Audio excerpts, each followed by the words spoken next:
사이언스 책임자님께서 또 함께해 주시겠고요. 브라이언 행콕 맥킨지앤드컴퍼니 파트너님, 그리고 마지막으로 오용하 롯데지주 HR 혁신실 인재전략팀장 상무님께서 발표와 토론으로 함께해 주시겠습니다. 자, 네 분을 무대 위로 소개해 드릴까요? 여러분 큰 박수로 환영해 주시죠. 네, 무대 위에 착석을 부탁드리겠습니다.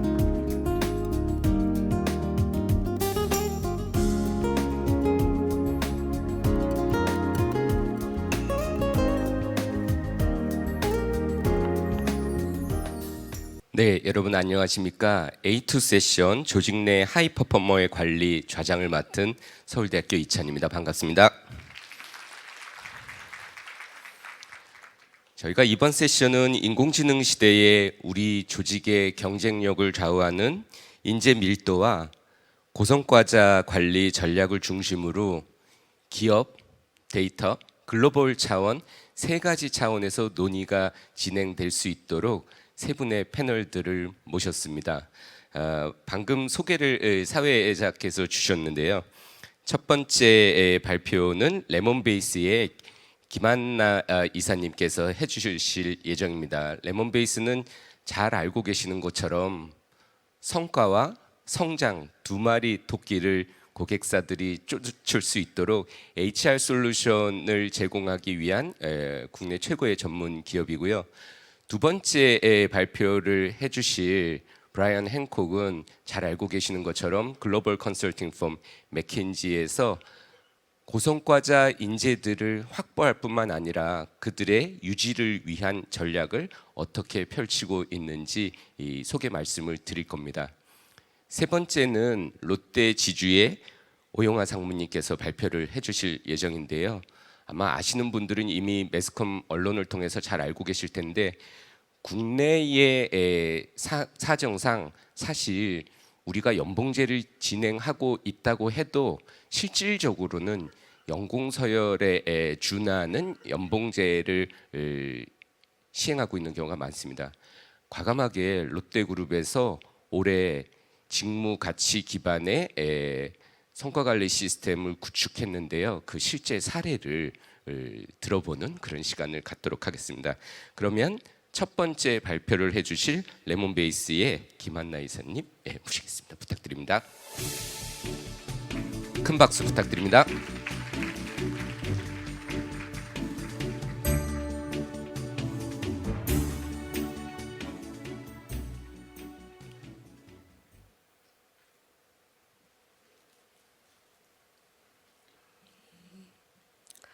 안녕하세요. 오늘 조직의 미래를 여는 하이퍼포머 관리라는 주제로 발표를 맡은 레몬베이스 김안나입니다. 글로벌 인재 포럼이라는 귀한 자리에 설 기회가 생겨서 너무 기쁘고 영광입니다. 저는 앞서 이찬 교수님께서 소개해 주신 것처럼 대한민국에서 가장 확실한 성과와 성장을 통합 관리할 수 있는 레몬베이스라는 회사를 공동 창업했습니다. 그리고 현재는 조직의 성과와 몰입 그리고 성장을 연구하고 있는 피플 사이언스 그룹의 리더로 일을 하고 있고요. 제가 지금까지 기업의 성장과 직접 관여된 여러 역할들을 다양한 조직에서 맡아오면서 사람의 성장 그리고 성과는 늘 저의 가장 큰 화두였습니다. 특히 오늘 제가 말씀드리고자 하는 하이퍼포머의 식별과 관리라는 주제를 제가 말씀드리게 된 배경은 앞서 말씀드린 것처럼 제가 현재 리드하고 있는 피플 사이언스라는 조직의 역할과도 밀접하게 연관이 되어 있는데요. 네. 피플 사이언스 아마 생소하신 분들이 많으실 수 있을 거라고 생각합니다. 레몬베이스의 피플 사이언스 조직은 HR 전문성과 데이터 사이언스에 기반하여 여러 솔루션과 서비스를 고객의 문제 해결을 돕기 위해 문제 해결을 돕기 위해 일하고 있는 조직입니다. 저희는 단순히 감이나 해외 트렌드에 의존하는 것이 아닌 실제 데이터에 기반하여 고객의 문제 해결을 하고 있습니다. 예컨대 리더십 진단, 조직 진단 아마 많이들 하고 계실 텐데요. 그 문제를 통해, 그 진단들을 통해 실제 조직의 문제들을 해결해 보신 경험 떠오르시는 것들이 있으실까요? 저희는 그 문제들을 진짜로 해결하기 위한 솔루션을 저희 고객사 분들과 함께 개발하고 서비스도 제공을 하고 있습니다. 그렇게 일을 해왔던 저희의 과정에서 저희 팀은 조직에서 대체 누가 하이퍼포머인지, 그 하이퍼포머들은 무엇에 동기부여가 되고 어떤 환경에서 조직을 떠나게 되는 그런 결정을 하게 되는지에 대한 데이터를 밀도 있게 축적해 올 수 있었습니다. 그래서 오늘 발표는 저희가 지금까지 이제 쌓아왔던 다양한 데이터들과 현장의 인사이트들을 기반하여 준비했습니다. 오늘 제 발표는 여기 보시는 3가지 질문에 대한 답을 찾아가는 여정입니다. 첫째, 여기 다 같이 모여서 우리가 왜 지금 하이퍼포머라는 주제에 대해서 이야기를 하고 있는가를 간단하게 짚고 넘어가고 싶고요. 그 다음에 하이퍼포머를 어떻게 식별할지 그리고 관리할지에 대해서 이어가겠습니다. 첫 번째 질문입니다. 2025년 현재 우리는 왜 지금 하이퍼포머에 집중하게 되었을까요? 여기 계신 분들께서 아마 잘 공감하실 거라고 생각합니다. 인재를 확보하는 일보다 사실 더 어려운 것은 최고의 인재를 유지하는 것이라는 거 많이들 공감하실 텐데요. 2025년 현재 하이퍼포머 관리가 미래를 위한 핵심적인 투자로 더 특별해진 이유는 지금 현재 우리가 직면하고 있는 3가지의 거대한 변화 때문이기도 합니다. 첫 번째, 성장 둔화입니다. 안타깝게도 현재 25년 한국의 기업들은 저성장 그리고 비용 절감의 기조에 직면해 있죠. 그렇기 때문에 과거처럼 공격적으로 채용 규모를 늘리거나 시장을 확장하기는 어려운 환경입니다. 이제는 인재의 양이 아니라 기존 인재의 질, 즉 인재 밀도가 기업의 성패를 좌우할 수 있는 시대가 되었습니다. 그리고 두 번째, 지속 가능한 고성과 문화에 대한 압박입니다. ESG, 심리적 안정감 등 조직 문화를 훼손하지 않으면서도 성과를 내야 하는, 어찌 보면 꽤나 까다로운 과제를 우리 모두는 안고 있습니다. 그렇기 때문에 단순히 성과만 좋은 인재가 아니라 조직 문화와 성과를 함께 끌어올릴 수 있는 진짜 하이퍼포머를 식별하고 유지하는 것이 기업 생존에도 핵심적인 과제가 되었습니다. 마지막은 이번 포럼에서도 가장 많이 들으셨을 단어입니다. AI이죠. 2025년은 생성형 AI의 활용 역량이 성과 그 자체를 가르는 원년이라고 해도 과언이 아닙니다. AI를 잘 활용하는 인재와 그렇지 않은 인재의 생산성 격차는 비약적으로 확대되고 있는 것을 아마 실감하고 계실 겁니다. 보시다시피 AI로 인한 격차는 특히 하이퍼포머에게서 더욱 극명하게 드러납니다. AI는 평균 성과자의 생산성을 약 40% 정도 개선하며 업무의 바닥을 높여주는 도구인데요. 하이퍼포머에게는 업무 성과의 천장을 뚫어버리는 엄청난 도구가 됩니다. 그렇기 때문에 일반적인 직무에서 하이퍼포머는 평균적인 직원 대비 약 4배 정도의 생산성을 더 보이지만 AI를 좀 더 잘 활용하기 좋은 고도로 복잡한 지식 기반의 직무에서는 그 생산성의 격차가 8배까지도 확대되는 것을 볼 수가 있었습니다. 즉, 한 명의 하이퍼포머가 AI의 날개를 달고 정말 많은 사람들의 몫을 해낼 수도 있는 시대가 된 것이죠. 그렇기 때문에 우리는 이러한 하이퍼포머를 식별하고 관리하지 않는다면 엄청난 기회비용을 발생하게 되는 것이라고도 말씀드릴 수 있습니다. 그렇다면 우리가 말하는 하이퍼포머는 누구일까요? 혹시 이 자리에 계신 분 중에 나는 우리 조직에서 하이퍼포머가 아니다 라고 생각하시는 분 손 한번 들어주시겠어요? 손을 들어주신 분이 좀 계시네요. 보통 제가 질문드리면 아무도 손을 안 드시는. 네, 많은 구성원들이 스스로를 사실은 평균 이상 혹은 하이퍼포머라고 생각하는 경향이 일반적으로 있습니다. 하지만 저희가 실제 데이터로 보면 조직의 성과를 견인하는 진짜 하이퍼포머는 매우 희소하고 찾기가 어렵습니다. 이들은 단순히 성과가 좋은 사람을 넘어서 조직 내 핵심적인 역할을 하는 사람들입니다.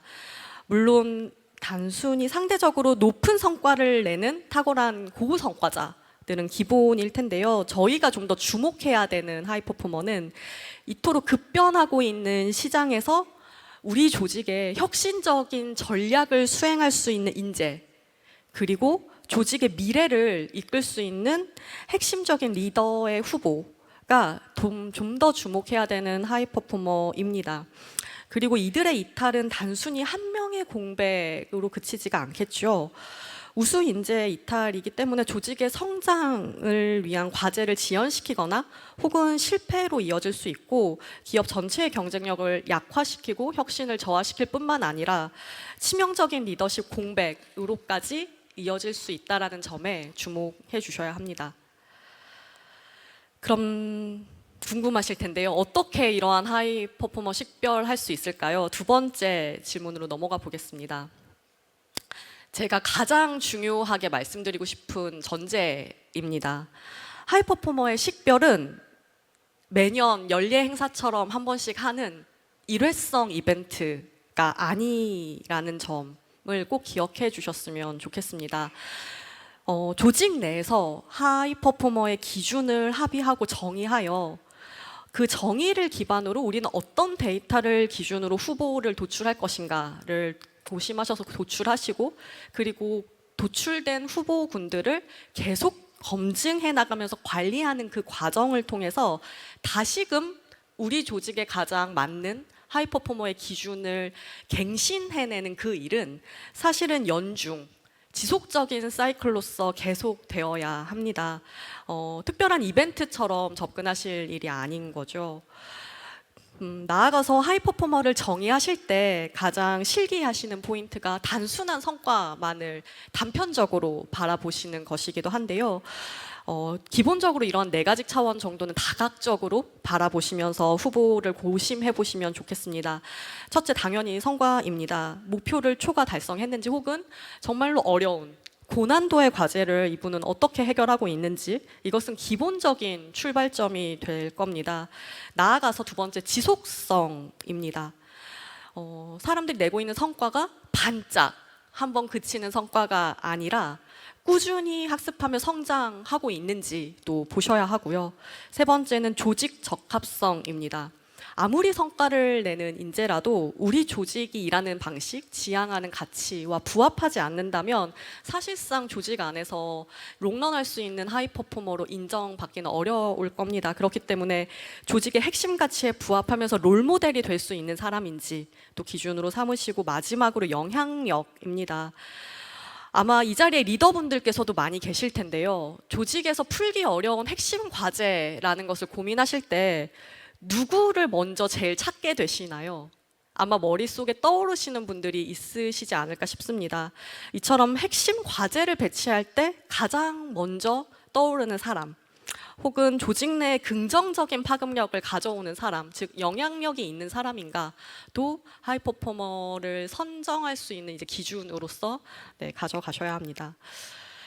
이렇듯 기준이 정해졌다면 사실 이제 그 다음이 좀 어려울 수 있습니다. 하이퍼포머라는 질문의 답을 내기 위해서는 데이터가 필요합니다. 이 데이터는 그냥 바로 뚝딱 만들어지는 것은 아니고요. 조직 안에서 활용할 수 있는 다양한 데이터들을 계속 축적하고 관리해 주셔야 합니다. 예컨대 성과는 뭐 과거의 평가 트렌드라든지, 혹은 이 사람들이 참여한 프로젝트의 주요 성과 지표들을 계속적으로 우리가 관리하고 있어야지 그것을 데이터 기반으로 성과라는 것을 좀 더 명확하게 볼 수 있을 거고요.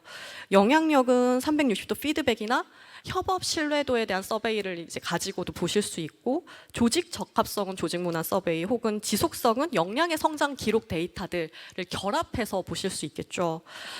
중요한 점은 어떠한 데이터를 보시든지에 간해 식별 기준에 맞는 데이터를 우리 조직이 체계적으로 축적하고 관리하고 있는가가 될 겁니다.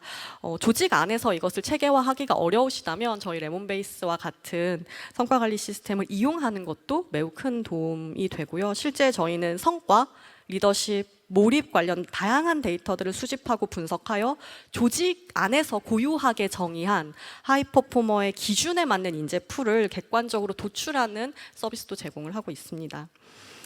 네.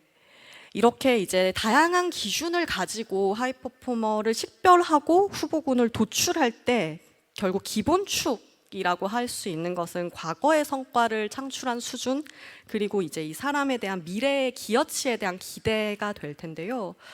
여기서 좀 더 좁혀보자면 우리가 어떠한 하이퍼포머를 찾느냐에 따라 좀 더 유의 깊게 봐야 할 지점은 달라집니다. 예컨대 그저 탁월한 고성과자를 찾자라는 것이 목적이라면 과거의 성과 창출의 수준이나 향후의 성과 기대치를 중점적으로 보면 되겠지만, 당장의 어떠한 특정 전략을 수행할 인재를 우리가 찾고자 한다면 해당 전략 업무의 수행 경험이나 그 인재가 그 기술이나 역량을 가지고 있는지에 대한 것들을 또 면밀히 보셔야 할 겁니다. 그리고 조직의 미래를 이끌어 나갈 핵심적인 리더 후보를 찾고자 하신다면 과거의 성과뿐만이 아니라 이 사람이 조직 운영 역량은 있는지, 리더십 잠재력은 어떠한지 같은 미래 기대치를 좀 더 주목하여 보시는 것이 필요합니다. 이처럼 목적에 따라 기준은 달라질 수 있고요. 여기까지 하셨을 때 이제 됐다 이제 싶으실 수 있는데, 많은 HR 담당자분들께서 딜레마에 빠지시는 경우가 있습니다. 바로 하이퍼포머 로우핏 인재를 마주하셨을 때입니다. 쉽게 말해 성과는 너무 좋은데 조직과의 문화적 합성은 낮은 리스크가 있는 그러한 인재분들이지요. 지금 보시는 슬라이드의 좌측 도표를 보시면 저희 레몬베이스 피플 사이언스 그룹에서 고객사의 리더십 역량과 디레일러 진단을 수행하고 이를 성과 데이터와 상관 분석한 결과를 가공한 도표를 보실 수가 있습니다.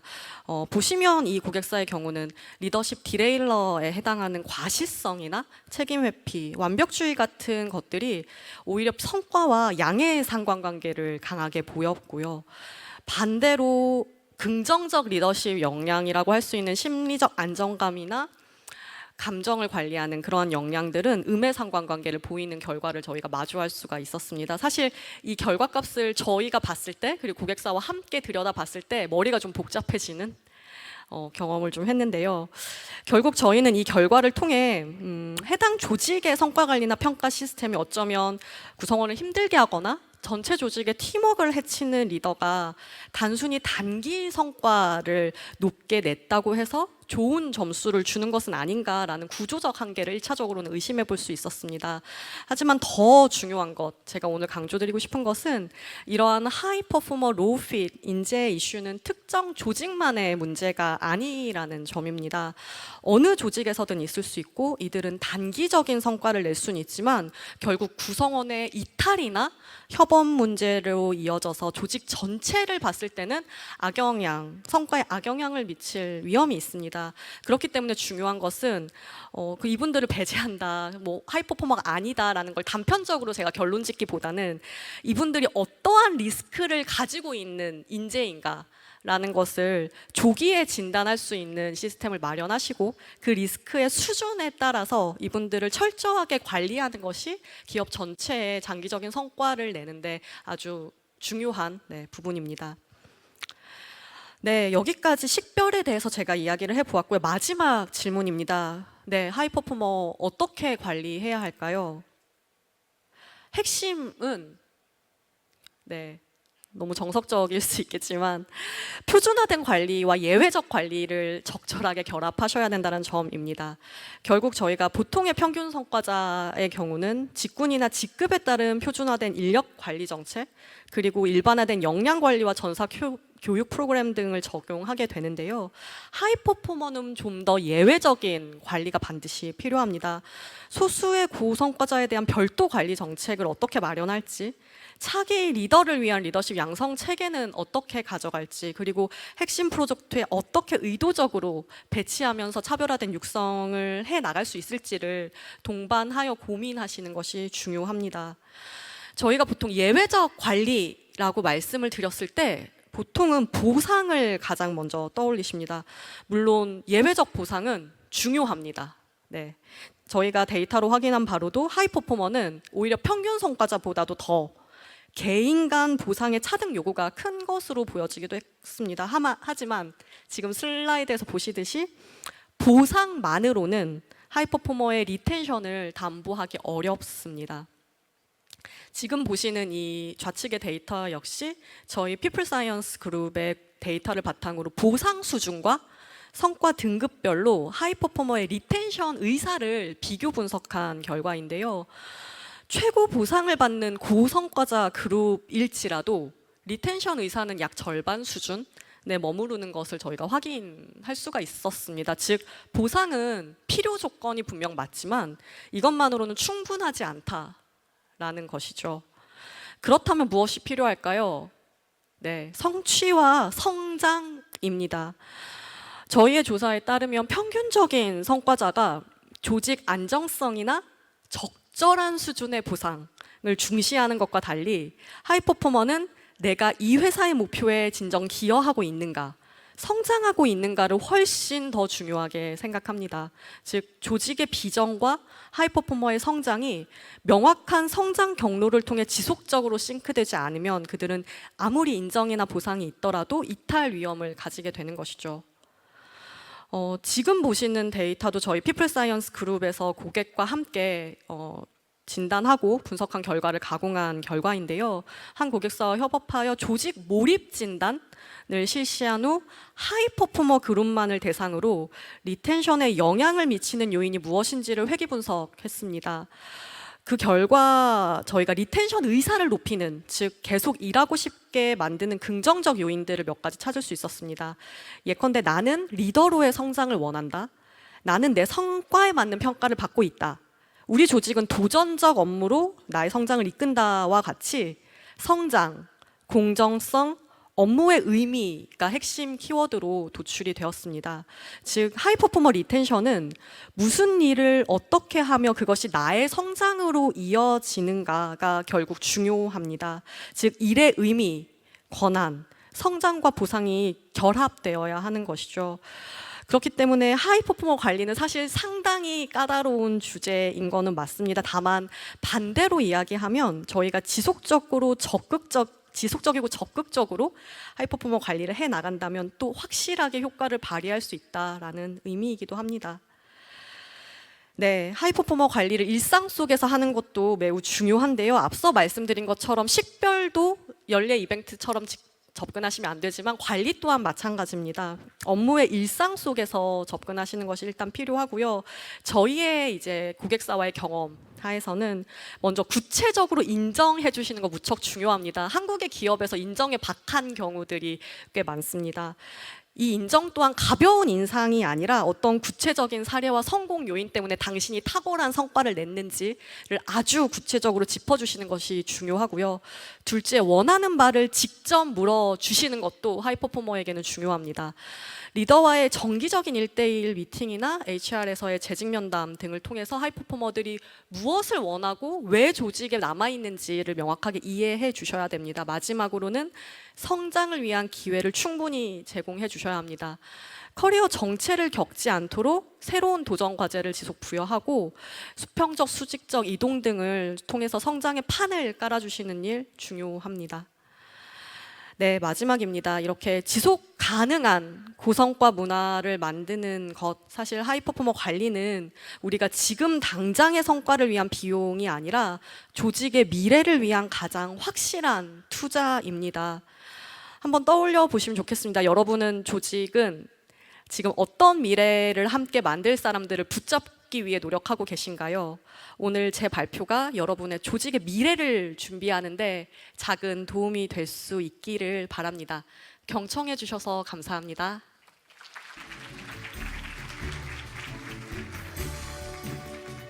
네, 고맙습니다. 레몬베이스의 김한나 이사님께서 하이퍼포머들의 성과와 성장을 위한 이 AI 시대에 우리가 고민해야 될 부분들을 잘 설명해 주신 것 같습니다. 제가 속한 서울대학교 첨단융합학부에서 교육과정 개발을 위해서 실리콘밸리에 있는 재직자들하고 협업을 계속하고 있는데요. 6개월마다 제가 실리콘밸리를 가서 조사를 하고 있는데 오래 갔더니 빅테크 기업 중에 HR 부서, 인사 부서의 이름이 바뀐 곳들이 눈에 띄더라고요. 그 중에 하나가 HR 디파트먼트 이름을 헤어 디파트먼트로 바꾼 거예요. 그래서 머리가 중요하다고 조직에서 그렇게 강조하더니 그 머리가 이 머리였나 싶었는데 그게 아니라 HR 부서 안에 AI를 집어넣어서 헤어 디파트먼트로 바꾼 거예요. 그만큼 조직의 생산성을 높이기 위해서 에이전트들을 많이 AI 에이전트들을 많이 활용해서 CHO의 타이틀 자체도 CTO로 바뀔 정도로 Chief Task Officer로 바뀔 정도로 저희가 다양한 시도를 글로벌리 하고 있는데요. 그러면 해외에서 글로벌 기업들은 어떤 준비들을 하고 인터벤션들을 구사하고 있는지 맥켄지 컨설팅의 파트너로 있는 브라이언 행콕을 두 번째 패널로 모셔서 말씀 듣겠습니다. 브라이언, 큰 박수로 모시겠습니다.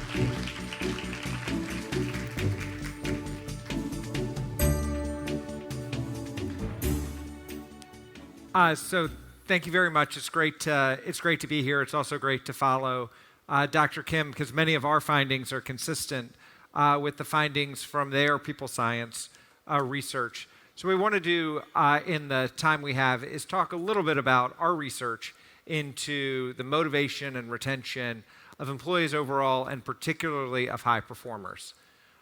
Since the pandemic, we've run a talent trend survey, a global survey that asks questions on why individuals stay at their company, why they chose their company in the first place, and why they leave. We've also asked executives why they think their people are coming to their organizations and staying. One of the things that we've consistently seen is executives over-rotate on compensation as being the main reason why somebody is coming or staying, and underestimates the importance of making sure that the individual has meaningful work and that the manager that they're working with creates an environment where that individual employee feels like they are particularly valued and their contributions are valued. So in our most recent version of the survey, the 5 things that come up as the top drivers of attracting and retaining talent are total rewards, career development, meaningful work, workforce flexibility, and caring and inspiring leaders. And as we look at these, and these numbers are a percentage of how often it came up in individuals' responses when they were asked to pick their top 3 reasons for coming. As you see, total rewards is one of the most important reasons to join and reasons to leave, but it is not the only one. And in fact, if you look at reasons to leave, career development actually ranks as a higher reason to leave. People not feeling like they are learning, growing, advancing in their careers. Meaningful work is a critical reason why people join organizations, as is workforce flexibility. And caring and inspiring leaders, this is one that is less prominent on the way in, thinking through, is this organization going to have the kind of caring and inspiring leaders that we would like? But in terms of people willing to leave when they don't find it, a third of people who have left organizations cited the lack of caring and inspiring leaders as a reason why they left. So I'll go through these each in turn to share a little more of the context behind our research and what we see as important in attracting and retaining talent. On total rewards, competitive pay is necessary. So we find that if employers are outside of the pay band, quite significantly, it is hard to attract and to retain the talent. So it is necessary, but it is not sufficient. In the past year, researchers at Oxford have looked to see if there are higher benefits that are being offered for in-demand roles, in particular AI roles, and to see if those benefits were offered in substitute for higher pay or in addition to higher pay. Because some of the theory had been that benefits may be a substitute for pay. But what they found is that AI roles that had enhanced benefits also had 10 to 20% higher pay. So higher pay was being offered alongside richer benefits. And as one example, AI job ads were twice as likely to include generous parental leave as non-AI job ads. So it offered both the higher pay and extended leave. High performers also value non-financial recognition. And this non-financial recognition can come in a number of forms, from lunches to informal recognitions to a full range of ways that they are called out for their performance. One caution on the total rewards area: paying high performers differentially can make sense when it is clear what the criteria for high performance are. Are we paying someone differently because they have a different skill? So is somebody a PhD in the latest AI research and algorithms that are uniquely positioned to drive our organization forward? Or are there objective measures of high performance? Someone in sales objectively reaching higher performance, where there can be an objective skill-based or an objective performance-based area, providing differentiation in pay and substantial differentiation in pay can be a motivator. But for organizations where it can be challenging to provide the fact base, the reasons why we're paying people differently, it can actually be a big demotivator. And so as you're thinking through the compensation strategies, the total reward strategies, competitive pay is required, benefits are required on top of it. And if you're thinking about significantly differentiating pay for higher performers, make sure that you've got a very clear rationale and very clear way of defining higher performers. Otherwise, it can lead to challenges. For those of you that like to watch TED Talks, there's an Emory University professor that runs an experiment with 2 capuchin monkeys about differentiation in pay. What the professor does is he has the monkeys do a simple task. Hands the monkey a rock, the monkey hands the rock back. The professor gives the monkey a cucumber, which is not highly valued, but it's something, and the monkey will gladly do the task. When the monkey sees that the monkey next door gets a grape, a much better reward for doing the same task, the other monkey starts to get angry when he's not offered a grape for doing the task. And the YouTube video is great because the monkey then starts to test the rock and then throws the rock at the researcher, saying, hey, why am I not getting the same pay, a grape, for the same performance, handing the rock back? So it's a fun YouTube video that I encourage you to watch if you're interested in going deeper on some of the psychology of total rewards. On career development, skills and roles are evolving. The technical skills, large language model engineering, machine learning ops, AI architecture, some of those technical skills are advancing and are in short supply. And so we need to think about how we are attracting and retaining folks with those skills and building and deepening those skill sets for people with adjacent skills in our organizations. But at the same time, human skills are also becoming more important. As automation makes it easier to do transactional work, makes it easier to work through the administrative work, take some of the coordination burden off of us. What's left can be the truly human, the strategic thinking, judgment, and collaboration. And so we think that organizations going forward will need to develop both the technical and human skills. And we know that our high performers are looking for that skill development and looking for it to tie to career advancement. 43% of IT workers have left a job due to a lack of advancement opportunities. So they've actually shifted because they've not seen the career development that they were looking for. And this advancement can happen either in technical tracks or in managerial career tracks. One of the things that we're seeing organizations increasingly do is separate the need to be a manager from the ability to advance in the career. So I've worked with a research institution that instead of making their great researchers then manage other researchers, they could become research level 1, level 2, level 3, up to a distinguished researcher, all is still being an individual contributor. So top performers in an area don't necessarily have to then go into a managerial career track. They can go and deepen in a technical career track. But what's important is that they are growing as they go. Finally, development, as we think about this, doesn't necessarily have to occur through a learning program or through a separate job rotation. Development can increasingly occur in the flow of work with targeted supplemental skilling programs. At McKinsey, we are thinking of putting some of the development for our newer hires within PowerPoint. Many of us work day to day in PowerPoint, and by helping our new colleagues having AI recognize where a slide may not have the best presentation or where there may be logical inconsistencies, having the AI prompt in the flow of work, we find that can help accelerate the development of our colleagues without having a separate learning course. It happens right in the flow of work. So as we think about career development, we need to think about the skills, the technical and the human. We need to think about how they're tying to advancement and tactical advancement opportunities, not just managerial, but also perhaps advancements in the technical area. And we need to think about how to create the development supports often now in the flow of work.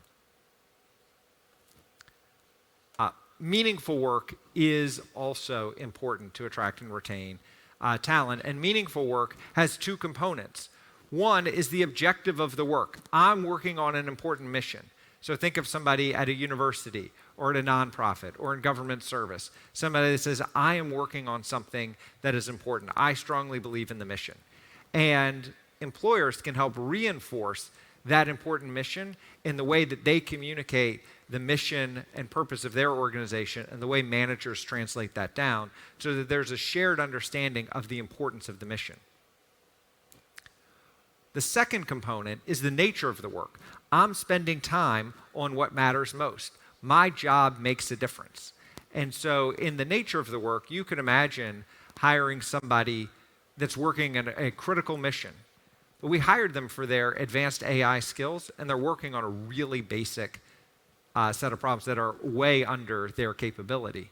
They may not find that work meaningful because they're not spending their time at the top of their skill set, and they're not spending their time on what matters most. So thinking about meaningful work does need to have those two components.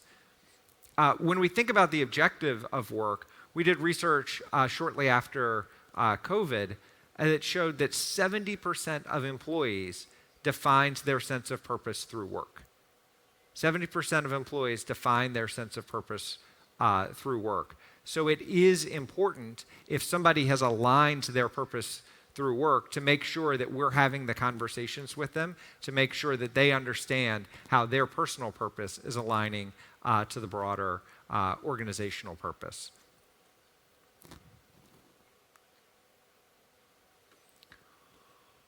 On workforce flexibility, location flexibility is seen as important for accessing critical talent. And so this is the ability to have workers work remotely or in a hybrid environment. 63% of HR professionals cited flexibility as the leading factor of winning or losing talent outside of compensation. 63% of HR professionals reported flexibility as the leading factor. And we see that location flexibility matters in job postings. Job ads for AI jobs, in jobs where the skill set is in scarce supply, are 3 times more likely to offer remote work than those in other areas. So 28% of AI job ads compared to 8% overall. And when we are thinking about workforce flexibility, we need to think about how managers can engage and make workers productive in these flexible work environments. We recently did research that tested 5 outcomes: collaboration, connectivity, innovation, mentorship, and skill development, versus companies that were primarily remote, companies that were in a hybrid work model, and companies that were primarily in person.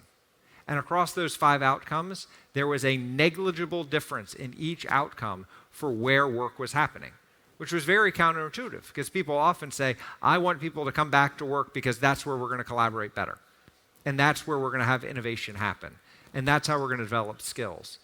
And in actuality, what we found is it is less about where you work and more about how you work, and the individual manager practices that make it so that the work arrangement works for the individual and for the organization. Let me use innovation as an example. People often cite innovation as one reason to bring people together. And in the ideation phase, it is true. Social science research would show you can innovate better when we're all in the room together doing in-person problem solving and innovating. But there's also a piece of innovation that is once you get aligned on the idea, putting your head down and moving that towards execution. And having that heads down time, uninterrupted time, can be as easily done remotely as it is in person, perhaps sometimes even more effectively remotely. And what good managers can do is, regardless of whether people are in person all the time, remote all the time, or hybrid, they can manage to make sure that we've got the right mode of interaction in the team at whatever stage of innovation that we're doing, that we've got the right collaboration across team members regardless of where we're working. And given that for some of our highest performers, they want to work remotely, making sure we've got the right thoughtful manager practices to make that effective is important. Employers can also access critical talent who desire flexibility by getting them on demand. So there's been on Upwork, which is a flexible work platform, there's been a 25% increase in demand for AI skills. So if people with the skills want flexibility, they're going to find a way to market themselves. And if they can't find an employer that offers them the flexibility that they want, they're going to be able to go to other platforms to work in a flexible way that meets their demands. So employers, as they're thinking about workforce flexibility for high performers, can think about how to provide that within their organization, and they can also think about how to access that in the on-demand markets. And then finally, caring and inspiring leaders. If you remember, this was the one that was less important on the way in, but one of the top reasons why people leave. Uninspiring managers, those who undervalue their employees, is consistently cited as a top driver of attrition. At the same time, managers are in a tough spot because they may not have the time or the skill to effectively manage. 42% of people managers report being burned out, the highest of any cohort across the organizations, higher than senior leaders, higher than entry level. Managers are the ones that are being the most burned out.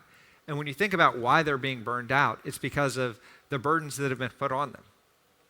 Managers in our research, on average, spend about a quarter of their time in administrative work, another quarter of their time in individual contributor work, which is often the reason why they were promoted, spend another quarter of their time in strategic coordination, which includes meetings and emails, and the remainder of their time, less than a third of their time, actually leading people.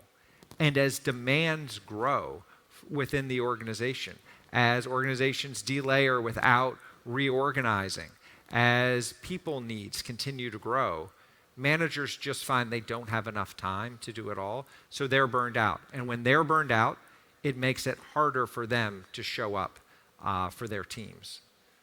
Also, employees, 34% of employees believe that even if managers had the time, they don't have the skills required to effectively manage.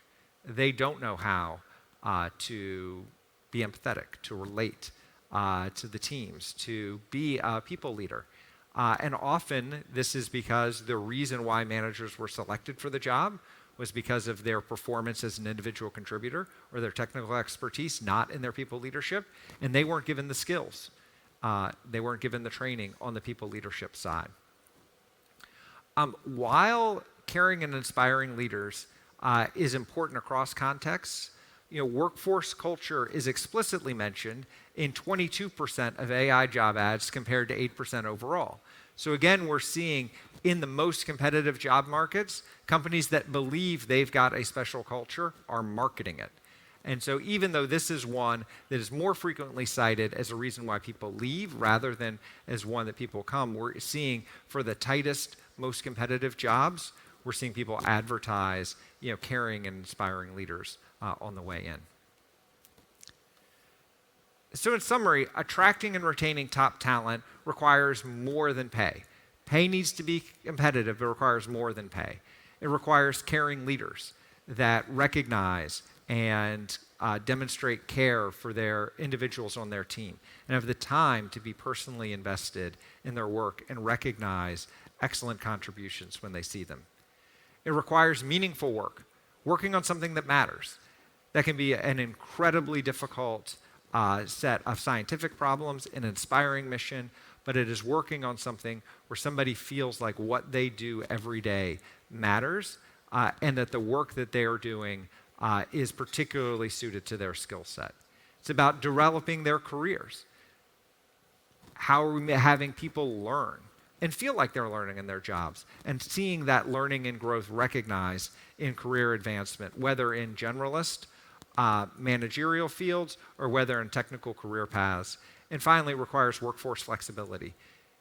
If somebody has multiple offers and choices of where to take their scarce talent, we have to meet those employees where they are and think about how to access those workers that demand flexibility, whether by providing flexibility on our own through our full-time work or by thinking about how we tap in to the alternative markets, to the human cloud, to be able to access those employees that demand that type of flexibility. Thank you very much.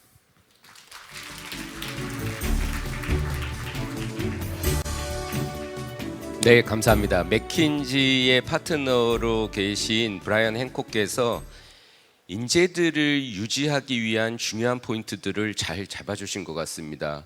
의미 있는 일이 중요하기 때문에 역으로 생각하면 리더들은 그러면 어떻게 우리 팀원들한테 일의 의미를 부여할 수 있을까가 중요한 과제가 되었다라고 볼 수 있겠습니다.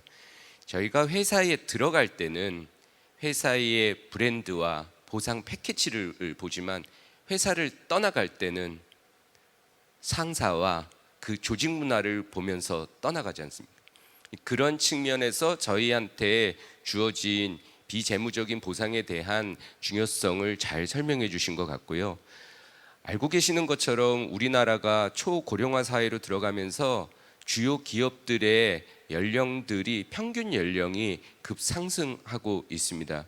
주요 대기업이 저희가 지금 서울대학교 피플랩에서 산학협력을 하고 있는 기업들도 올해 평균 연령이 해당 기업은 47세로 접어들어요. 부서장의 평균 연령이 아니라 전체 구성원의 평균 연령. 모 정유사의 경우를 봤더니 작년에 평균 연령이 50세를 찍었습니다. 조직에 두 가지의 인재가 있는데요. 크게 보면 한 가지는 조직에 본인의 재주를 갖고 오는 인재들이 있고 또 한편에는 조직에 재앙을 갖고 오는 인재들이 있습니다.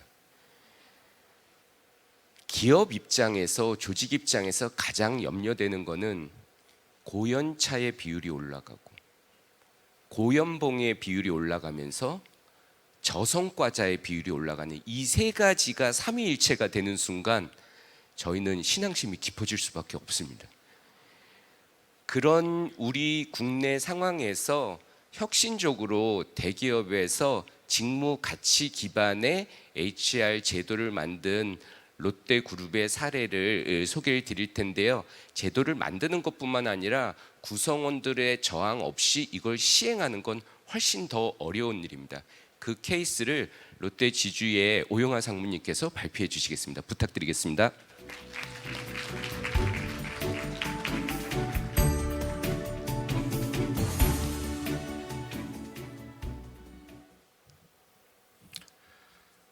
예, 여러분 안녕하십니까? 저는 롯데 지주에서 HR 전략 업무를 담당하고 있는 오용하라고 합니다.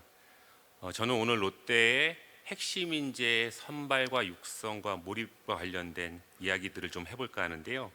먼저 2025년 글로벌 인재 포럼과 같은 이 큰 자리에서 여러 전문가분들 모시고 말할 수 있는 기회를 갖게 돼서 큰 영광이라고 생각하고 있습니다. 부족하지만 최근에 롯데에서 가장 중요하게 생각하는 HR의 전략적인 방향성입니다.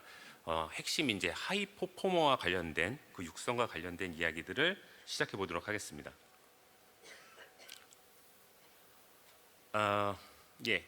먼저 본론으로 들어가기 전에 롯데그룹에 대한 소개 간략하게 드리는데요. 시간이 많지 않기 때문에 빠르게 넘어가겠습니다. 저희가 롯데 사람들이 이제 얘기를 시작하면 항상 소개단에 이 라이프타임 밸류 크리에이터라는 표현을 합니다. 이건 롯데 비전이기도 하는데요. 이 비전에는 결국 고객의 전 생애 주기에 걸쳐서 최고의 가치를 선사하는 어떤 라이프타임 브랜드가 되겠다, 이런 의미가 담겨 있고, 또 아침에 눈을 떠서 저녁 때 잠이 들 때까지 고객의 모든 생활 흐름 속에서 롯데가 함께하고 싶다라는 염원도 담고 있다고 볼 수 있습니다. 예, 롯데그룹 역사는 1967년도 롯데 제과 창업 이후에 식품, 유통, 화학, 호텔 등 사업 포트폴리오를 계속 다각화해서 현재 이루고 있습니다. 네, 시간 관계상 그래서 임직원 수는요 전체 한 15만 명 수준이고, 그 중에서 10만 명 정도는 국내, 해외에서는 한 4만 6천 명 정도 가족들이 함께하고 있습니다. 여기까지 소개는 간단하게 마치고요. 지금부터 오늘의 주제인 어떤 하이 퍼포머와 관련된 내용들을 말씀을 드리겠습니다. 일단 핵심 인재 하이 퍼포머에 대한 확보와 육성 체계는 그룹 차원에서 전체적으로 좀 주도해서 관리를 하고 있습니다. 개별 회사보다는 그룹 전체 단으로 관리가 되고 있는데 그 중요성 때문에 그럴 거라고 생각됩니다.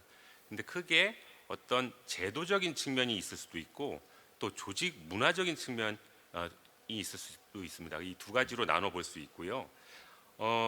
그래서 이제 핵심 인재의 선발과 육성, 이런 프로그램과 관련해서는 향후에 어떤 상위 직책, 어떤 상위 포스트를 담당할 수 있는 이 후보 석세서를 육성해 낸다라는 목적을 가지고 세팅이 됐고, 그 대상에 따라서 각각 이제 CEO 후보 또는 임원회 후보 또는 그 미래 팀 리더 후보, 그다음에 글로벌 리더 후보, 이렇게 각각 설계돼서 운영 중에 있습니다. 그리고 이 핵심 인재의 육성도 중요하지만, 이 핵심 인재가 몰입하고 어떤 고성과를 창출할 수 있는 그런 문화적인 토양을 갖추게 되는 것도 가장 중요한 요소라고 생각하고 있고요. 그래서 이와 관련해서는 핵심 인재 중심의 리더십 체계를 재구축했고, 더 나아가서는 HR의 어떤 패러다임을 그 자체를 시프트하는 직무 기반 HR 체계의 도입을 준비를 하였습니다. 그럼 지금부터 각각의 제도들을 하나씩 살펴보도록 하겠습니다. 일단 핵심 인재의 관리 제도의 방향성을 먼저 말씀드려야 될 것 같아요. 저희는 이제 핵심 인재를 볼 때 크게 어떤 성과와 잠재력, 그 다음에 상위 포지션을 수행할 수 있는 어떤 리더십의 역량, 이 두 가지에 포커스를 맞춰서 정의해 봤고요. 여러 가지 이제 내부적인 고민 끝에 결국 인재 육성의 차관점은 몇 가지 정도로 요약이 될 것 같습니다.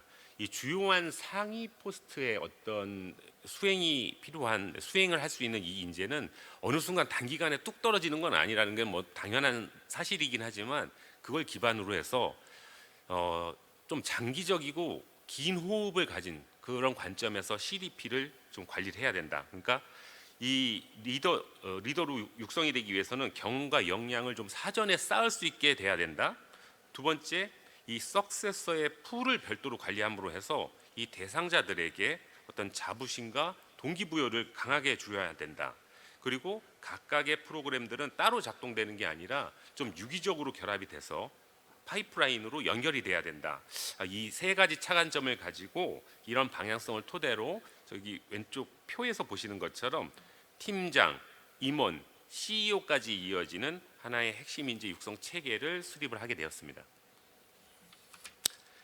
이 내용을 조금 더 자세히 보시면, 먼저 우측 상단에 있는 내용을 보시면은 롯데의 직급 체계입니다. 통상 이제 매니저 이상의 직급을 관리자급 직원이라고 보고 있는데, 전체 직원의 약 27%를 차지합니다. 또 이 매니저급은 M 그레이드, 그러니까 말 그대로 매니저급. 두 번째는 S 그레이드라는 표현으로 수석 매니저, 약 팀장, 임원 바로 전 단계에 있는 그렇게 그레이드로 구분해 볼 수 있는데요. 이 왼쪽에 있는 삼각형 표를 보시면 이 말씀드린 이 M 그레이드 매니저급 직원 중에서 약 10%에 해당하는 핵심 인재를 차세대 리더로 선발을 해서 미래의 팀장 후보로 육성을 하고 있고요.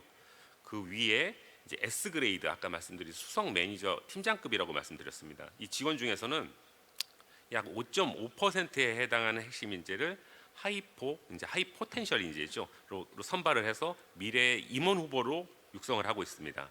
마지막으로 그 임원 중에서도 가장 핵심이 되는 임원들 약 3% 정도로 저희가 지금 보고 있는데요. 이 가장 핵심은 자이언츠 인재로 명명을 해서 차기의 CEO 후보로서 별도로 특별 관리를 하고 있습니다. 예, 먼저 이 말씀드린 내용 중에서 자이언츠에 대한 내용, 롯데 자이언츠도 약간 염두에 뒀습니다. 프로야구단이죠. 조직 내에서는 이 CEO가 가지는 영향력은 더 말할 필요가 없고요. 그 중요성만큼 후보군 때부터 체계적으로 선발이 돼서 관리가 돼야 된다. 좀 장기적 관점에서 육성되고 검증 절차를 거쳐야 한다라는 게 이 주요 베이스입니다. 이 모델에.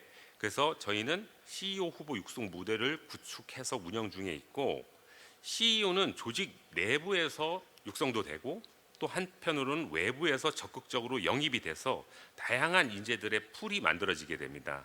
그 풀은 CEO 석세서 풀로서 관리가 되고 면밀하게 또 육성되기도 하고 검증되기도 하고 이런 과정을 거치게 돼 있습니다. 그러면 이 자이언츠라는 CEO 후보군은 어떻게 선발되느냐? CEO의 이 후보의 선발은 주로 객관적인 데이터를 좀 기반으로 해서 설계가 됐습니다. 이 왼쪽에 평가 및 선발이라는 곳을 보면 어떤 그룹의 공통 지표도 있고, 그다음에 회사별, 계열사별로의 특화 지표도 있고요. 이런 다양한 평가 항목으로 한 3년에 걸친 장기간 좀 추적 관찰이 됩니다. 그렇게 해서 면밀히 관찰된 이후에 선정이 되고, 그리고 그 선정이 된 인원은 각각 회사의 상황에 맞게 두 가지 트랙으로 분류돼서 육성이 됩니다. 첫 번째는 2, 3년 안에 단기적으로 CEO로 육성이 돼야 되는 트랙, 또 한편으로는 5년 이상 중장기로 육성이 돼야 되는 트랙. 그래서 상황 맞춤형으로 각각 운영이 되고 있습니다. 선발된 인재는 이제 세 가지 관점에서 저희가 세 가지 포인트로 관리가 되고 있는데요. 첫 번째는 CDP 관리. 그래서 이 관리를 통해서 CEO의 역할을 수행을 하기 위해서 어떤 직무 경험을 계속 쌓는 거, 그 다음에 경영 역량을 강화하기 위해서 CEO가 하는 이 역할을 사전에 경험하게 하는 것, 그 다음에 세 번째는 글로벌 역량. 이 세 가지 포인트로 관리가 되고 있습니다. 예, 자이언츠 프로젝트 앞에 선발을 봤다면 이제 육성입니다. 이 육성은 이 선발된 인원에 대한 육성 과정을 보시면 별도 총 3년여에 걸친 좀 장기간의 과정입니다. 장기 육성 프로그램이고요. 올해 구성된 내용을 보시면은 첫 번째로는 비즈니스 측면에서의 어떤 역량 강화, 두 번째는 글로벌 측면에서의 역량 강화, 세 번째는 리더십과 조직 관리 측면에서의 역량 강화. 그래서 이런 과정들이 운영 중이고요. 이 목적은 결국에는 CEO 수준으로 경영 시각과 어떤 감각을 좀 업그레이드하는 그런 것에 포커싱돼서 구성이 되었습니다. 그래서 올 한 해도 이러한 과정으로 이런 내용을 담아서 운영이 되었고요. 예. 두 번째는 이제 하이포, 아까 말씀드렸다시피 이제 CEO에 이어서 이제는 이제 임원급, 그러니까 임원에 대한 겁니다. 이 팀장급 핵심 인재를 대상으로 해서 임원의 후보군을 육성하는 그 내용을 말씀드리겠습니다. 여기도 이제 선발 기준을 보시면은 현재 팀장 인상의 중요 직책을 맡고 있는 그런 분들 중에서 심층 평가가 진행됩니다. 두 단계에 걸친 스크리닝이 진행이 되고요. 1차로 전략 경쟁력 측면에서는 업적과 역량 수준에 대한 정량적인 평가를 실시하게 되고요. 2차 리더십 경쟁력 측면에서는 상사와 동료의 다면 평가로 좀 선발이 되게 됩니다. 우측의 선발 프로세스를 보셔도 한 세 단계에 거쳐서 선발이 되면서 어떤 공정성이나 객관성을 좀 담보하고자 했습니다. 예. 이 하이포의 육성 과정들도 하이포 리더 과정이라는 별도 육성 프로그램이 구성이 되어 있습니다. 약 6개월에 걸친 이것은 좀 약간 인텐시브한 코스라고 보시면 될 것 같은데요. 참고로 매해 한 100여 명 정도의 인원이 이 과정을 이수하고 후보군에 풀인이 되고 있습니다. 예, 롯데에서 운영되는 교육 과정 중에서 사실은 이게 가장 강도가 좀 높은 교육으로 좀 유명하고요. 결국에는 임원에게 요구되는 핵심 역량을 사전에 교육하게 하는 것이 이 과정의 주요 특징입니다.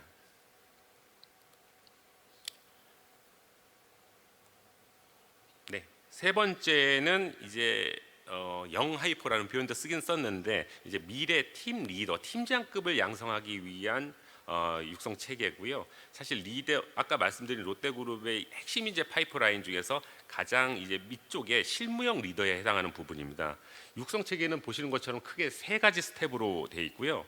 첫 번째는 회사별로 이게 전체를 다 할 수 없기 때문에 핵심이 되는 그런 팀장 포스트를 선정을 합니다. 저희가 지금 선정을 한 거는 그룹 내 포스트 한 1000여 개를 선정을 했고요. 한 전체 팀장 중에서 한 10%에 해당이 됩니다.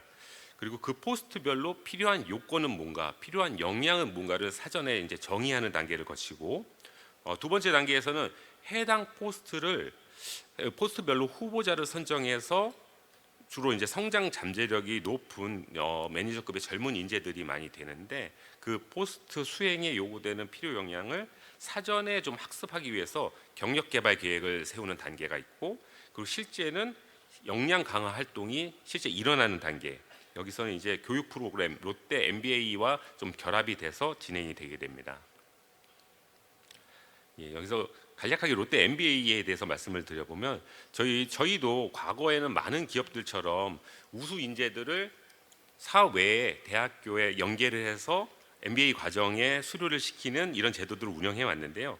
하지만 이게 좀 대학별로 커리큘럼 차이도 있고 무엇보다도 우리 비즈니스와의 연계성, 그 다음에 우리의 경영 전략과 인재 육성의 방향과의 어떤 연계성 이런 것들이 좀 한계가 있기 때문에 저희가 좀 자체적으로 인재 개발원에서 MBA 프로그램을 구축하게 됐고 2022년부터 롯데 MBA 과정을 운영을 하고 있습니다. 매년 30명 정도가 수료해서 젊은 핵심들이 인재들이 배출이 되고 있고 이제 교육 안정화가 되었기 때문에 올해부터는 한 차수별로 한 100여 명 정도씩의 핵심 인재, 하이 퍼포머를 이과에서 진행을 할 예정으로 있습니다. 예, 마지막으로 글로벌 리더에 관한 부분입니다. 롯데 글로벌 비즈니스는 이제 다음 단계로 넘어가기 위해서 좀 다양한 노력들을 하고 있습니다. 그 말은 뭐냐면 지금 과거 기존에는 모회사에서 좀 통제하고 관리되던 이런 단계는 좀 벗어나고 있고요. 그 다음에 이 다음 단계인 그러니까 해외 법인이 해외 비즈니스를 자체적으로 주도하는 어떤 세컨드 페이스로 이동하는 과정 중에 있습니다. 이에 따라서 이제 HR의 관점도 모회사에서 예전에 파견된 주재원 중심으로 모든 게 이루어졌다면 지금은 현지인의 핵심 인재를 육성하기 위한 어떤 파이프라인 구축에 가장 집중을 하고 있습니다.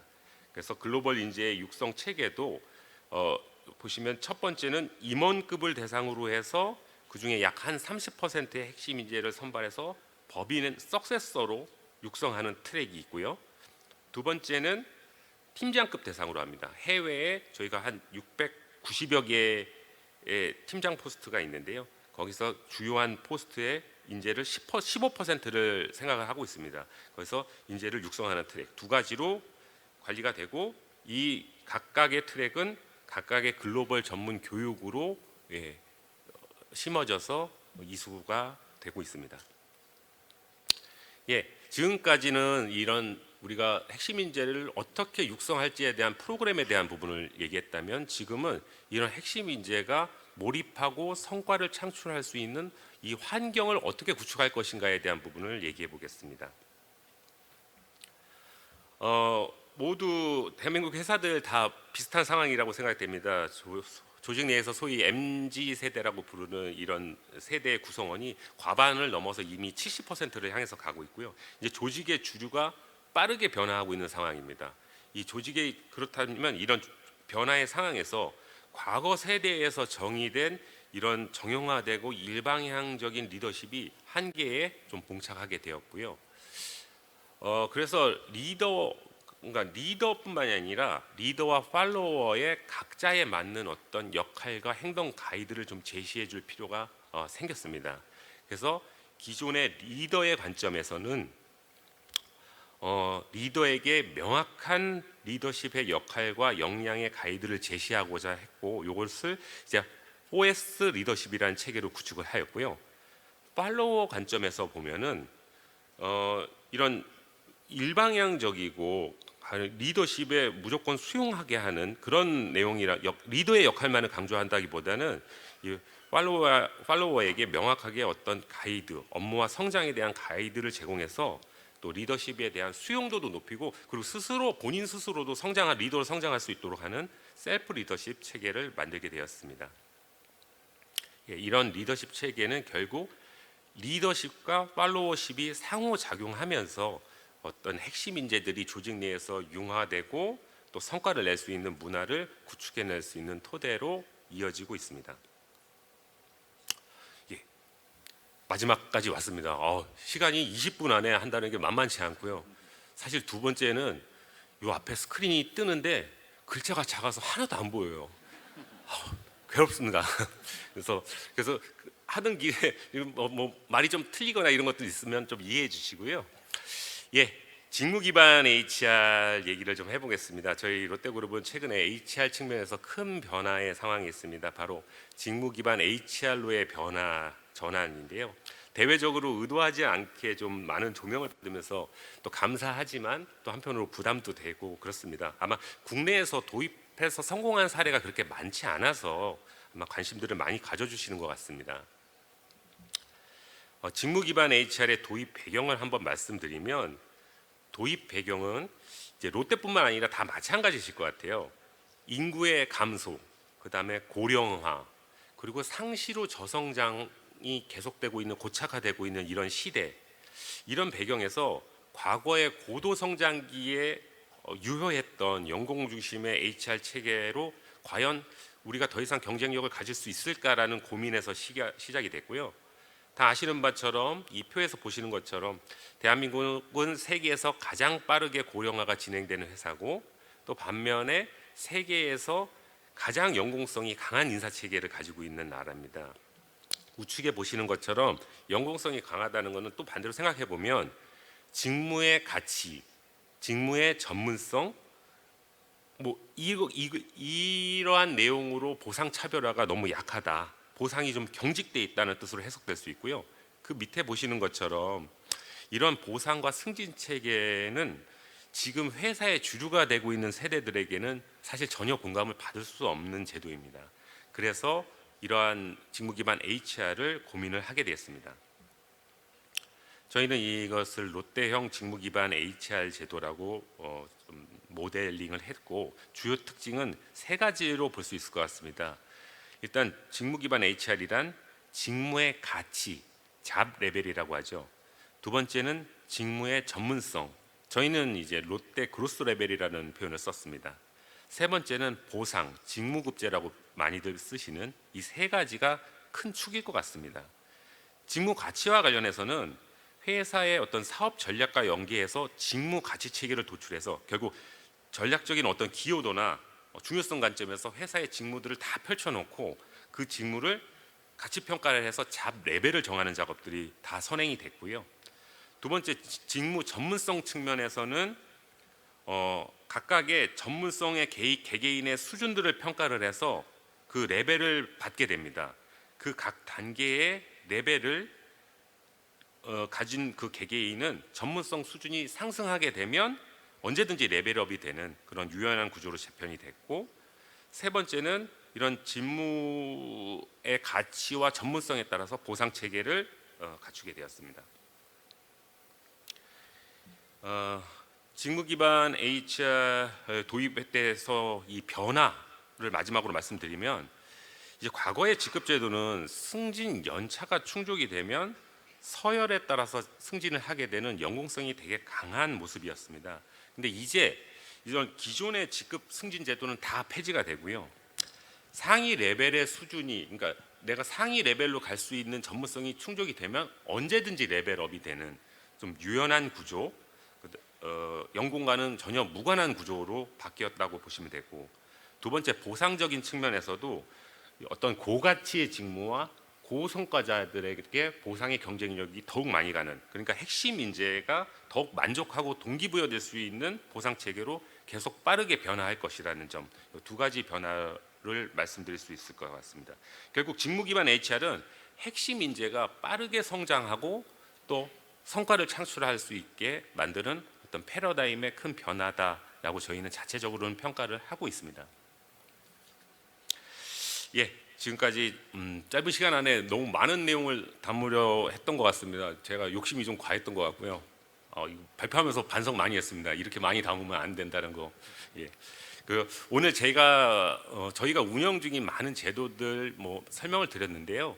마지막으로 제가 말씀드리면 이 제도들은 아무리 잘 설계가 돼도 그 제도 자체만으로 큰 의미를 갖기는 좀 어렵다고 생각이 됩니다. 결국 어떤 인재, 하이 퍼포머든 어쨌든 인재를 바라보는 회사의 어떤 철학이나 가치가 이런 제도와 잘 연결이 돼서 조직과 조직 구성원한테 내재화되면서 스며들어 있어야 이게 제대로 작동할 수 있다고 보고 있고요. 롯데도 계속 이런 진정성을 좀 가지고 좀 꺾이지 않고 꾸준하게 제도를 추진해 나가도록 하겠습니다. 네, 이상 발표 마치겠습니다. 감사합니다. 네, 발표 잘 들었습니다.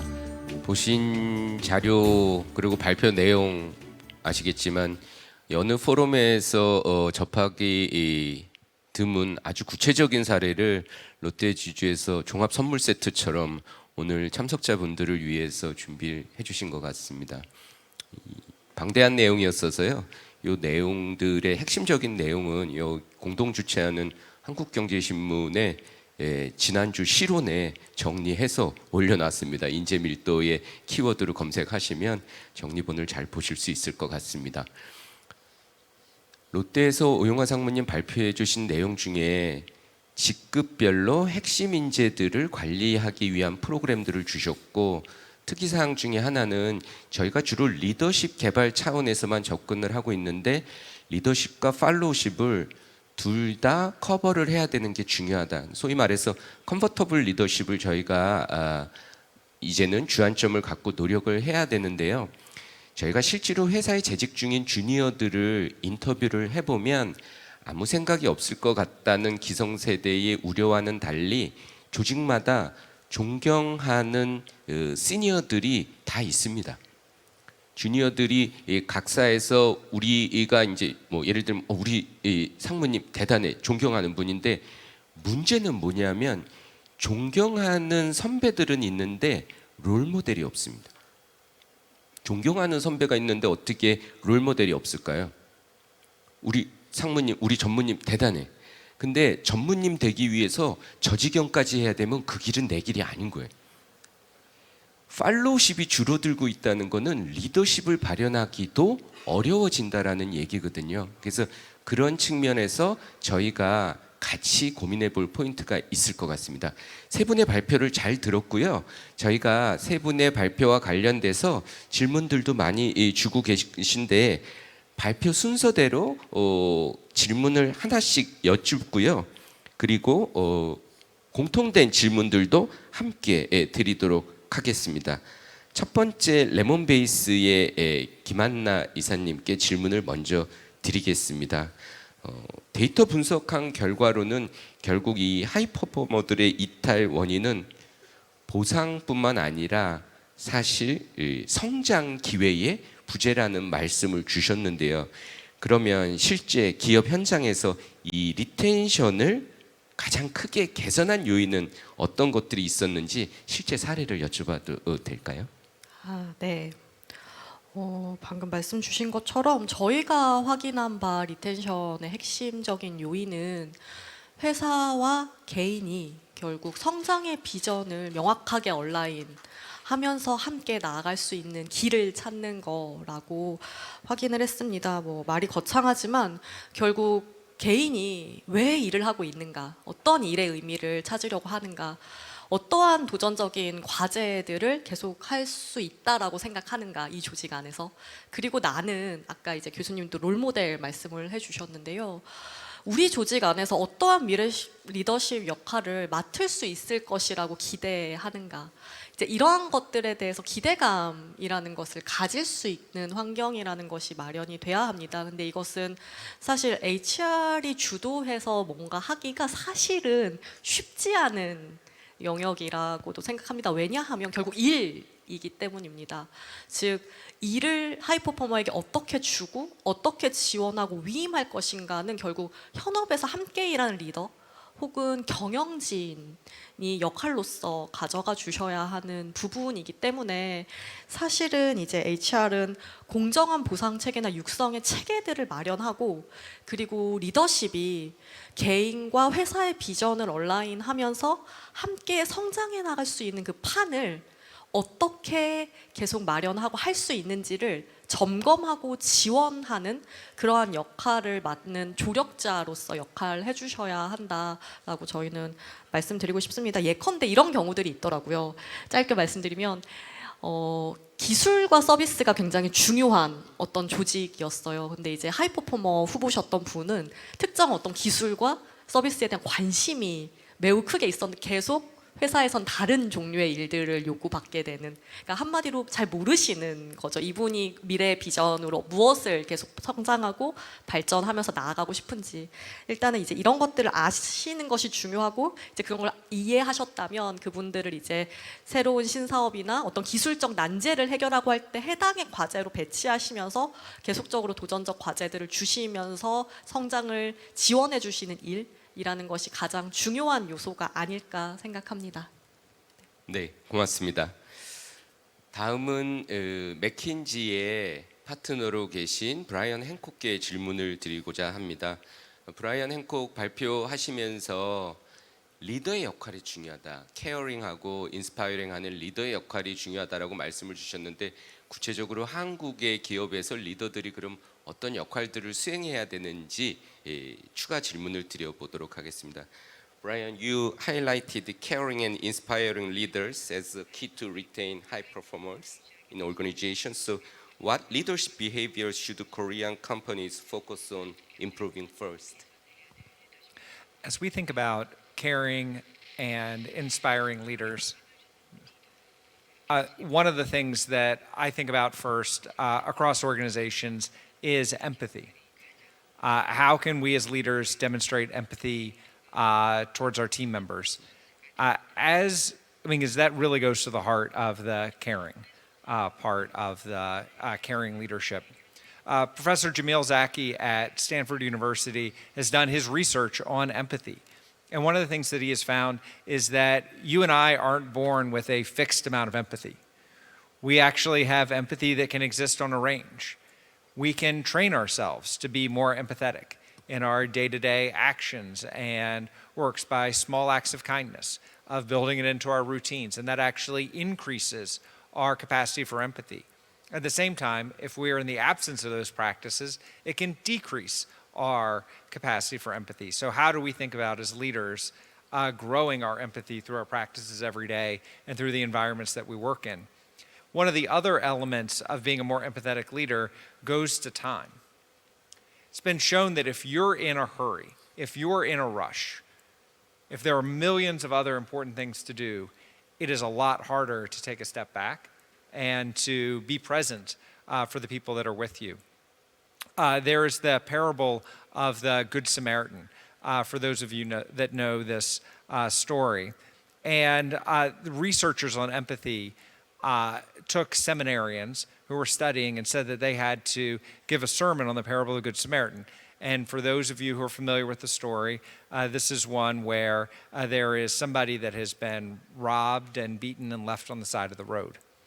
And people, high society members, pass this person, and it is the Samaritan that stops and gives aid.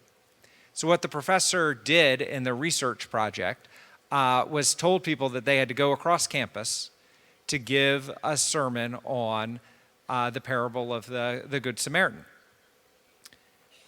They hired an actor along the way, and the actor was in visible distress.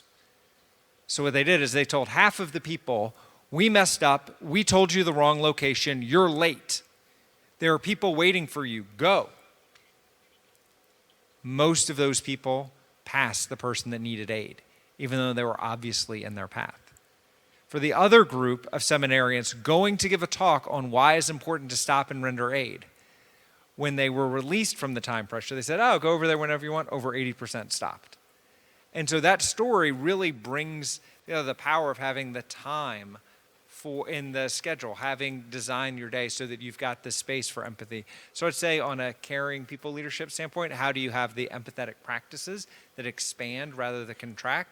And how do you create the environment where we collectively have the time to be there and be present with our teams? Thank you. 저희가 리더들이, 핵심 인재들이 해야 될 일을 하기 위해서는 하지 않아도 되는 일을 하지 않도록 해주는 것도 되게 중요한 것 같습니다. 그래야 시간적인 확보가 되고 여유가 생기게 되는 거죠. 그런 측면에서 사실 회복 탄력성도 너무 중요한 이슈고, 아시다시피 저희 조직에서 고성과자다, 리더다, 일을 잘하니까 너는 이것만 해 라고 일을 덜 줍니까? 더 줍니까? 더 주죠. 예, 더 주니까 너무 바쁘고 분주해서 사실 리더십을 발현하기 위해서는 기본적으로는 남을 챙기고 일을 챙기기 전에 본인을 먼저 챙기셔야 되는 게 큰 것 같습니다. 그게 저희 리더들한테 요새 가장 결핍된 요소가 아닐까. 저희 비행기 이륙하기 전에 안전교육 받잖아요. 유사시에 산소 마스크가 떨어지면 옆에 노약자부터 챙기라고 그러나요? 저부터 쓰라고 그러나요? 저희부터 저희가 숨을 쉬고 있어야 누군가를 챙기는데, 사실 뭐 한국뿐만 아니라 글로벌리 리더들, 핵심 인재들은 너무 많은 업무 로드로 인해서 번아웃들을 겪고 있기 때문에 일단 거기서 구제를 해드리는 게 역량을 발현하는 데 중요하지 않을까 싶습니다. 브라이언 행콕께서도 그런 취지에서 말씀을 주신 것 같습니다. 예, 감사드립니다. 오늘 롯데에서도 종합 선물 세트를 이렇게 준비하시느라고 고생을 많이 해주셨는데, 구체적으로 한 가지를 더 여쭈면 그런 직무가치 기반의 제도들을 도입해서 결국은 핵심 인재들을, 고성과자들이 일한 만큼 보람을 받을 수 있게 해주고자 한 시도였는데요. 그런 시도들이 각사별로 이제 약간의 시간차를 두고 제도를 도입하신 걸로 알고 있는데, 구성원들의 조직 몰입에는 어떤 영향을 줬고 리더들의 행동에 어떤 영향을 줬는지 말씀을 듣고 싶습니다. 예. 그 직무 기반 HR과 관련해서는 사실은 좀 이 단순한 인사제도 개편은 아니라고 보고요. 한 회사의 입장에서는 아까도 말씀드렸지만 어떤 패러다임 자체가 좀 바뀌게 되는 좀 큰 변화입니다. 이런 것을 준비하다 보니까, 그리고 특히 선례가 국내에서 많지 않은 상태에서 하다 보니 사실 저희가 걱정도 사실 많이 했어요. 준비 기간도 몇 년 동안 오래 했지만 과연 이게 어떤 뿌리 깊은 국내 어떤 인사의 방향과 이런 철학과 이런 부분을 바꾸는, 변화를 시킨다는 게 조직 구성원들의 저항은 좀 있지 않을까? 뭐 과연 이게 좀 성공할 수 있을까? 이런 생각들을 많이 했는데, 저희가 아까 교수님 말씀하신 대로 한 8개사가 도입을 다 완료를 했고 지금 28개 회사가 도입을 진행 중에 있습니다. 근데 이 도입 완료된 회사들을, 그래서 이런 걱정 때문에 많이 이 도입 이후에 정밀한 좀 진단을 해봤어요. 여러 가지 측면에서. 근데 여기서 좀 놀라운 사실 하나는, 생각보다 조직 구성원들이 많은 변화를 원하고 있구나. 특히 젊은 세대들은, 이 세대들은 어떤 직무에 자기가 일하는 일의 가치와 자기의 전문성의 수준에 대해서 정확하게 평가를 받고 싶어 한다는 걸 좀 알게 됐습니다. 그리고 그 평가 결과에 따라서 정확하게 보상을 받고 정확하게 승진을 하고, 그러니까 뭐 모든 게 예전에 꼭 그랬다는 건 아니지만 좋은 게 좋은 거고 우리는 공동체고 하나다라는 개념하고는 많이 다른 느낌을 받았고요. 이 원래 이 제도가 도입되려면 노동법상의 이제 근로자 동의를 받아야 되는데 회사별로 근로자 동의율이 평균적으로 한 80%가 찬성을 하시고 많은 회사는 90% 이상 찬성을 하시는 회사들도 있으세요. 그래서 이런 부분들의 변화에 좀 목말라 있었구나라는 생각을 했고 이러한 제도가 도입됨에 따라서 물론 앞으로 가야 될 길이 훨씬 더 멉니다. 이제 시작이긴 하지만 저희가 조직 문화 진단이라는 전체 그룹사의 전 직원을 대상으로 하는 이런 진단이 있습니다. 그 진단 결과를 해보니 젊은 층을 중심으로 해서 어떤 긍정 응답률 자체가 그 다른 회사들보다는 한 10%포인트, 그러니까 100점 만점이면 10점이 좀 높은 형태의 그런 응답률의 결과들이 나왔고, 또 두 번째로는 어떤 특히 긍정적인 키워드들이 있지 않습니까? 유연하다, 뭐 효율적이다, 도전적이다, 이런 키워드들에 대한 이런 답변율이 굉장히 높게 나타나는 모습을 볼 수 있었습니다. 그래서 이런 부분이 결국 몰입도와 직원의 만족도에 큰 영향을 주고 있다라는 것들을 봤고, 마지막으로 하나만 또 말씀드리면 모 회사에서 있었던 사례인데, 이 제도가 도입된 이후에 사내외 이제 교육이 있지 않습니까? 그 교육을 신청하는 그 건수가 그 10배 이상 폭증을 했다 합니다. 그거는 뭐냐면 직원들 스스로가 내 전문성을 높이기 위해서 이제 자발적으로 좀 노력을 할 수밖에 없기도 하고, 본인들이 그런 성장 욕구를 좀 강하게 자극받고 있기도 하다. 그래서 이건 정말 긍정적인 효과구나라는 사실을 좀 확인을 할 수 있었습니다. 이게 큰 변화였던 것 같습니다. 네, 답변 감사드립니다. 지난주에 경주에서 에이펙이 있었고 K-팝처럼 성장, 육성이 워낙 중요하다 보니까 K-에듀 포럼이 있었는데요. 오늘 글로벌 인재 포럼에 에이펙보다도 훨씬 많은 분들이 지금 참석을 해 주셨고요. 질문, 토론, 발표도 저희 시대적인 흐름에 맞게 진짜 공생지능의 시대를 준비하는데 아주 좋은 유익한 시간이었던 것 같습니다. 질문을 정말 많이 주셨는데요.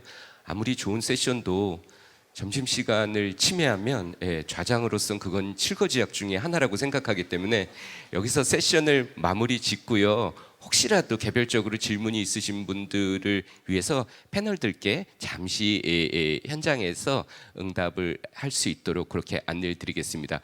경청해 주셔서 감사합니다. 고맙습니다. 네, 여러분 수고해주신 좌장님께도 다시 한번 박수 보내주시죠. 네, 고맙습니다. 자, 이제 무대 아래로 모시겠습니다.